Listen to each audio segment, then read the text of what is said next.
I have a very simple objective today, and that is to help you fall in love with purpose. You can't accomplish purpose casually dating it. You can't accomplish purpose straddling the fence or being lukewarm. As I shared with you all 2 weeks ago, purpose only responds to the prepared, the passionate, and those who know how to properly process their pain. And to do all these things, you'll need to learn how to press. Somebody say press. Now, it's the playoffs right now, and I'm praying for all the Lakers fans, and I'm praying for all of the Nets fans. I really am. But there's something in basketball that's called a full court press. And this is a strategy that the defense imposes to speed up the tempo of the game. And their hopes is that they will disrupt the opponent's rhythm. And when they do this, they're hoping that it will propel them into victory. There's also something called a press release. Y'all ever heard of that?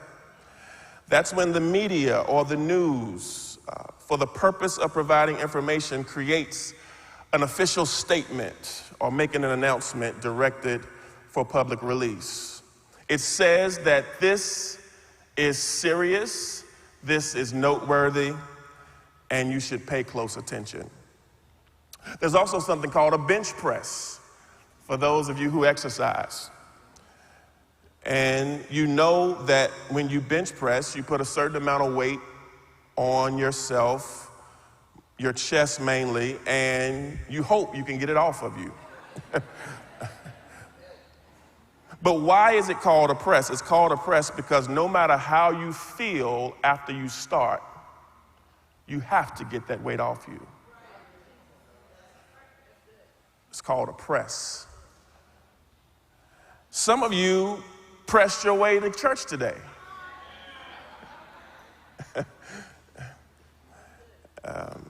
And you ought to press your way to work tomorrow.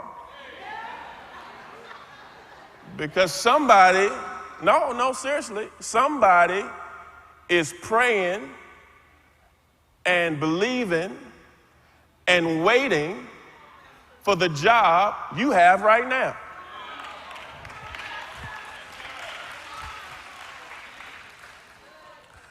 And so some of you pressed your way to church. Some of you will press your way to work tomorrow. We have press release, we have full court press, all these presses in many different contexts, but they all point to one thing. They all mean this is important. The stakes are higher. Feelings and emotionals have no place here. They have to be put in check because purpose is calling and it's time to answer.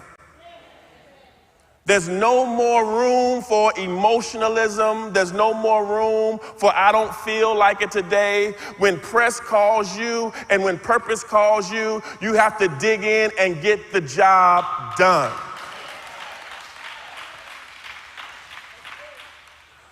Which brings us to our text today.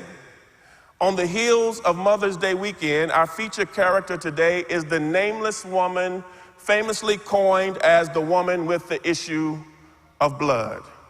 She has an infirmity in her body that has plagued her for the last 12 years. There's no cure for her condition. She has tried everything she can. Doctors, medicines, herbal remedies. She's spent all her money and she's run out of options. And I want to spend the time I have today with you to discuss what happens next. The Bible says, in Mark 5:27, that she came in the press. She's in pain, but she voluntarily presses into the crowd. She's suffering. She's been ostracized from society and determined unclean and unfit for socialization. All of her support systems have given up on her. She is literally at the point of all of her bridges have been burned. But like the prodigal son, she presses past all of these emotions and comes to herself and has a moment of realization. And in that moment, she realizes she has something to live for. Now, I don't know if it's her children, I don't know if it's her career, or I don't know if it's the champion down on the inside of her, but this sister said to herself, I'm not going out like this.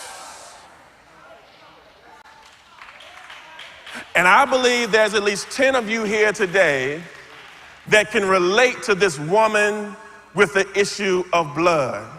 You may have been ostracized, you may have been talked about, you may have been deemed unworthy, but at the end of the day, you had an aha moment that says, I have something to live for.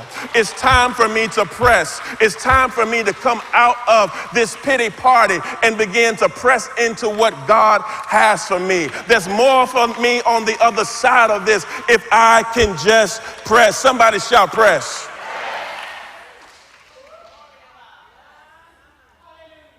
She said, I'm not going out like this. And I wish some of you would just snap out of it for a moment and decide you're not going out like that either. I know you may be facing some things right now that don't seem favorable to you. And I know you may be facing some things and some challenges right now that doesn't seem like you can get on the other side. But I just need you to have a moment just like this sister had. She began to press. She decided that the pain would not block her purpose. And even for those of you who are here today, if you are willing to press through the pain, you'll learn that the press will make the pain make sense. If you'll just spend a little time pressing, the pain will start to make sense. Which brings me to my first point today. If you're going to walk in your purpose, you have to be willing to press through the pain. Tell somebody, press through the pain.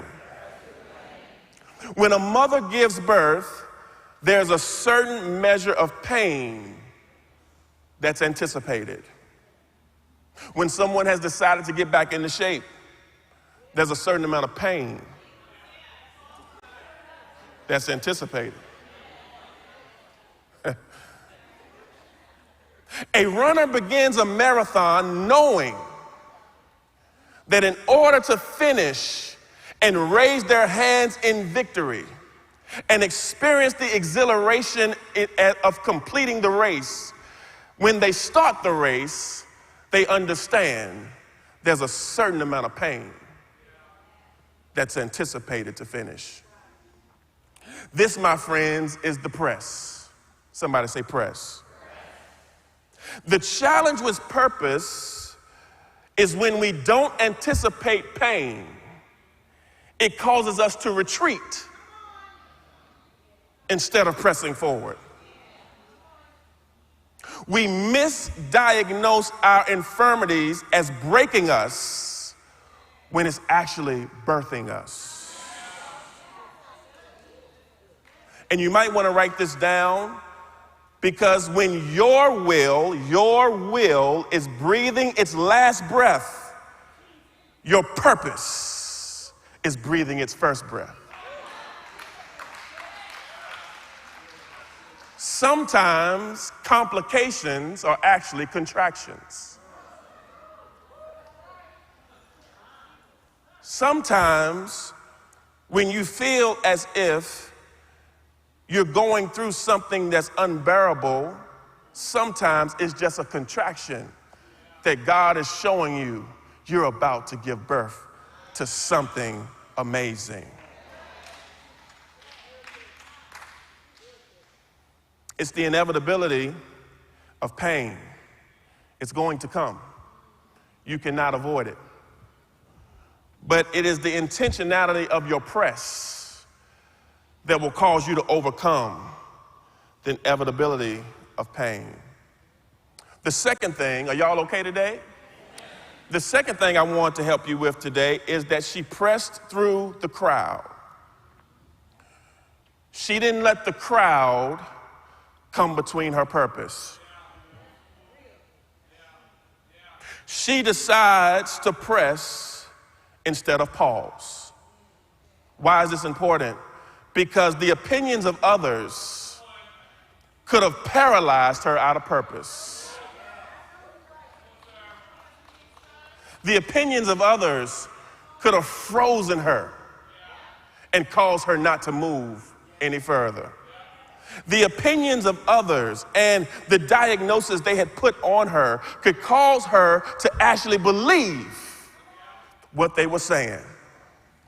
Now listen, y'all, I don't subscribe to this whole, I don't care what people think about me. I can't get with it, to be honest with you. I don't totally subscribe to the, it don't matter what people think, because it does matter what people think. You should want people to like you. You should want people to like you. You should want people to like you. But in the event I've done my best, and you find yourself not quite wanting to get with me,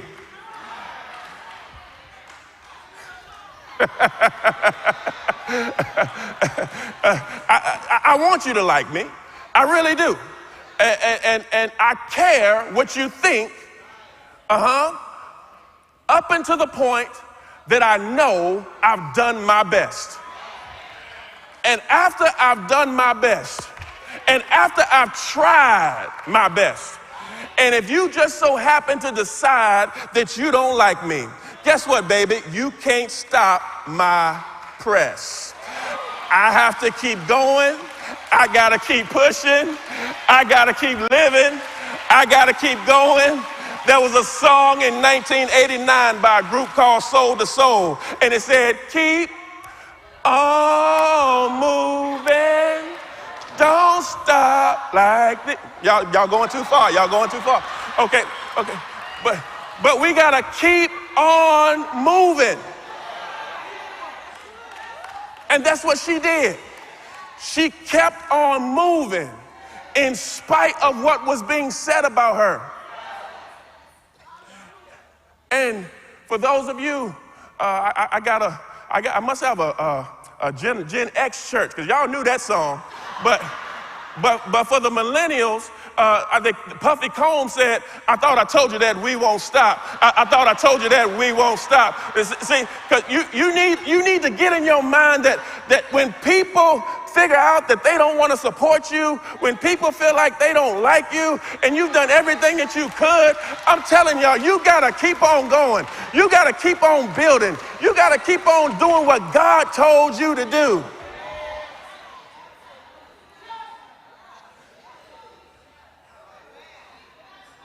Too many of us, we don't want to quote Soul to Soul. We don't want to quote Puffy. We want to quote Lionel Richie when he said it easy like Sunday morning.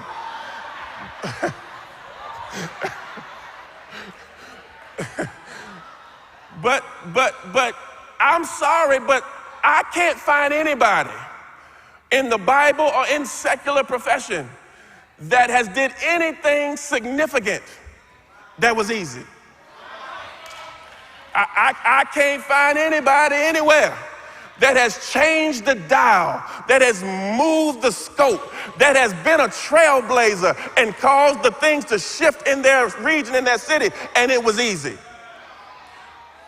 You have to press through the pain, and you have to press through the crowd if you're going to stay in your purpose.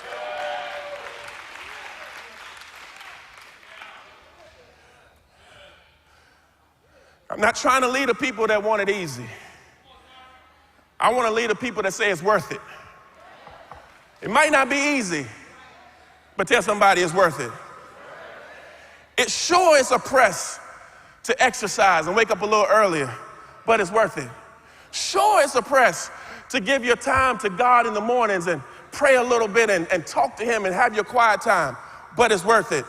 Sure, it's a press to make it to your child's soccer game after a long day's work, but the smile on their face when they see their parent in the stands, tell somebody it's worth it.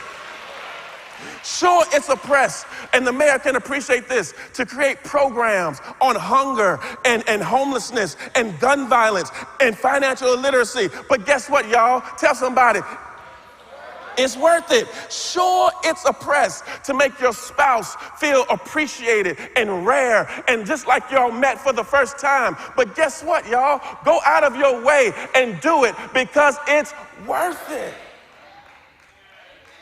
Somebody shout, it's worth it. I'm almost finished. We press into the pain. We press into the crowd. And then we press into the problem. We press into the problem. Tell somebody we press into the problem. Now, here's what I just want us to understand real quick, is that the woman with the issue of blood, if anybody could have excuses, it could be her. She has every excuse, and every problem is highlighted for her to not press into the crowd. But here's what I've learned, is that the problem is never the problem. It's the lack of a press concerning the problem. I don't do well with excuses and reasons why it can't happen. Is it your purpose or not? Because if it's your purpose, then God has already given you everything that you need. You just have to tap into it. The reason your problem has so much power is because you haven't perfected your press. Is this making sense so far? Since 2009, I've been saying trials may come, but they cannot stay. You have problems in your life, as we all do. Problems produce pain, but they also reveal purpose. I would just challenge some of you today that as you're evaluating the problems in your life, I want you to press into them. I don't want you to retreat from them. I want you to press into them. This woman had an incurable disease problem. She had a society who had deemed her unworthy problem. She had ran out of money problem. Are y'all hearing this so far? She's lacking hope, support, and all the things she needs to get well problem.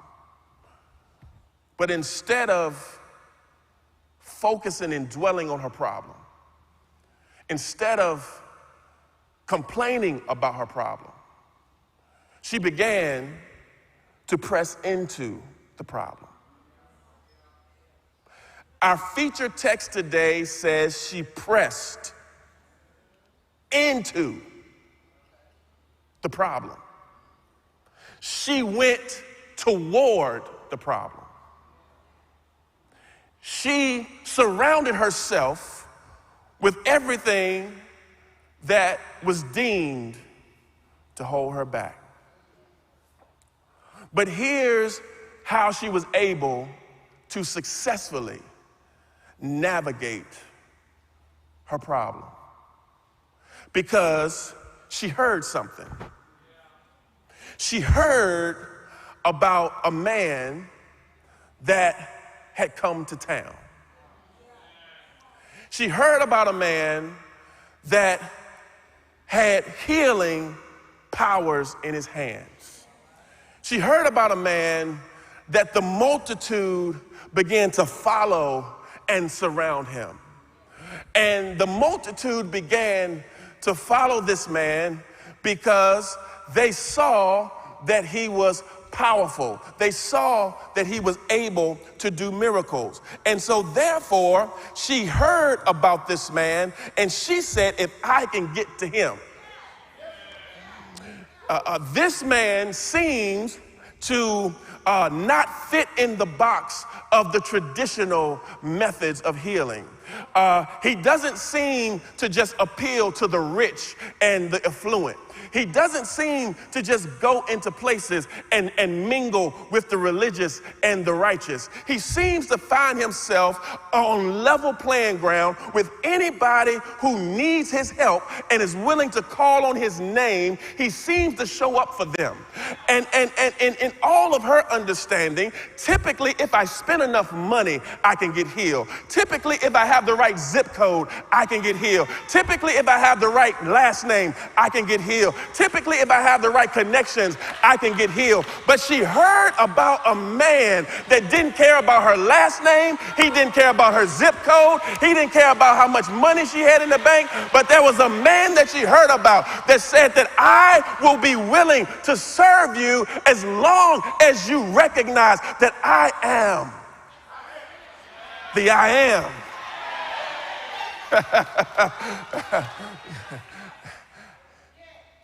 And so she heard about a man. And when she heard about this man, all of a sudden, all of her problems became secondary. All of her issues became secondary. She was no longer embarrassed. You know, we have altar calls and we'll say, hey, come for prayer. And there's some people that they won't come even though they know they need to come because they're afraid of what people will think. And they're afraid of what people will say. And they're afraid of the perception that people have of them. But I want to tell you something today. When you really need something from God, you have to get rid of your image. You have to get rid of your perceptions. You got to get rid of your judgments. You got to get rid of your preconceived notions. And you just have to go for it. Because what God can do for you, all the people that are around you, I don't mean you no harm. I respect you and I love you. But guess what? You don't have what I need. You don't have the healing I need. You don't. I would love to acknowledge you, and I would love to be real. I would love to tiptoe around all of your emotions and your feelings, but I'm in a moment where I really need something from God, and I don't have the luxury of time. I don't have the luxury of worrying about my makeup or my weave. I don't have the luxury. I don't have the luxury of worrying about how you may feel about it. I've got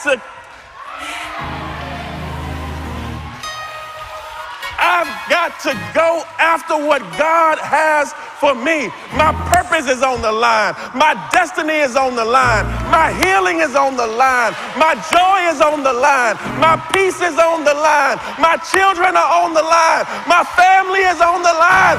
I've got to go for mine. Press into the crowd. Press into the crowd. Press into your purpose. It doesn't have to feel good. It doesn't have to be comfortable. It doesn't even have to be politically correct. You have to press into.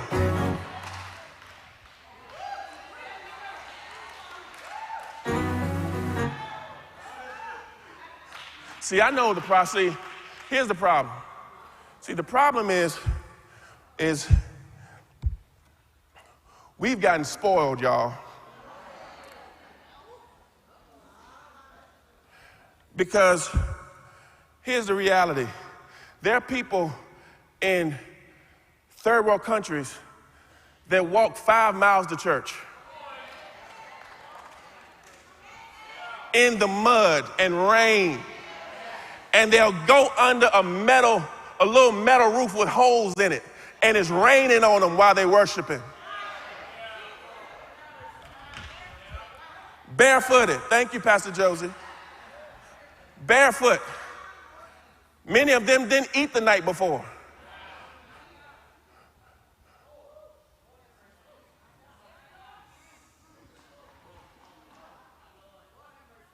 They wake up before the sun gets up, start walking to church. Why? Because there's something they need from God that's on a completely different level. And they're willing to press their way through the conditions to have a moment with their God. We can come to church, we can get it on TV, we can get it on YouTube, we can get it on Facebook, we can get it at everywhere you want to turn, you can get it. And all that's fine. But don't ever lose your press. Don't ever lose your willingness to be inconvenienced for your purpose. Yeah.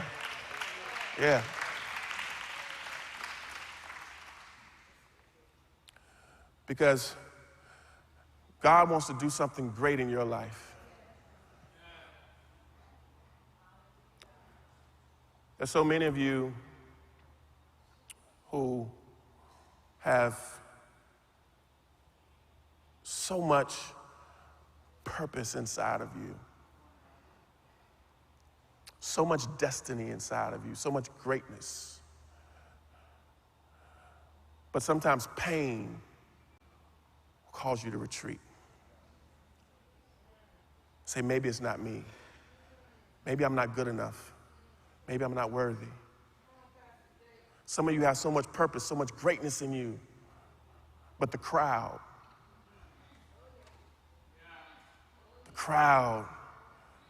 is messing with your mind and making you feel like you don't belong.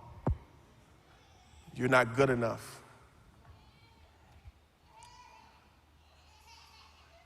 And then, as I close, some of you are so full of promise, but your problems keep weighing you down, causing you to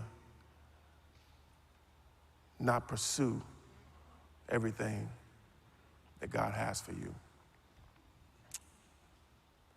But as we prepare for prayer today,